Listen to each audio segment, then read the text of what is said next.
Saudi আরবে অবস্থিত তায়েফ নগরী, যার দূরত্ব পবিত্র মক্কা থেকে প্রায় ১২০ কিলোমিটার। এর উচ্চতা সমুদ্রপৃষ্ঠ থেকে প্রায় ৬,০০০ ফুট। পুরো শহরটি গড়ে উঠেছে পাহাড়ের ওপর। মক্কা থেকে প্রায় ১.৫ ঘন্টা সময় লাগে তায়েফ যেতে। মক্কায় যখন তাপমাত্রা ৪০ থেকে ৪২, তখন তায়েফে তাপমাত্রা মাত্র ২৫ থেকে ২৬ ডিগ্রি সেলসিয়াস, আর এখন তাপমাত্রা ২৪ ডিগ্রি। ঐতিহাসিক তায়েফ শহরের দর্শনীয় স্থানগুলো নিয়ে আমাদের এই আয়োজন।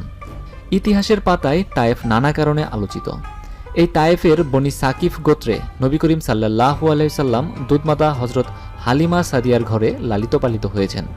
আবার নবুয়ত প্রাপ্তির পর হজরত রাসূলুল্লাহ সাল্লাল্লাহু আলাইহি সাল্লাম মক্কা থেকে তায়েফ গিয়েছিলেন ইসলাম প্রচারের উদ্দেশ্যে।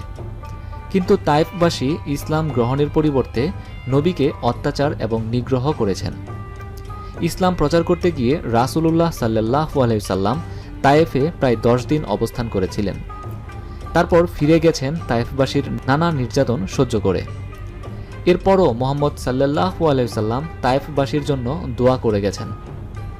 রবিশস্য ও নানা ফল ফলাদির জন্য তায়েফ বিখ্যাত। তায়েফে উৎপন্ন আঙ্গুর, কমলা, আনার ইত্যাদি অতি দামি ফল ফলাদি মিষ্টি ও পুষ্টিতে ভরপুর। বিশেষ করে তায়েফের আঙ্গুর খুবই বিখ্যাত। এছাড়া তায়েফে উৎপাদিত সবজি সৌদি আরবের চাহিদা প্রায় ৩০% পূরণ করে। আর এইগুলো উৎপাদন করে বাংলাদেশি রেমিটেন্স যোদ্ধারা।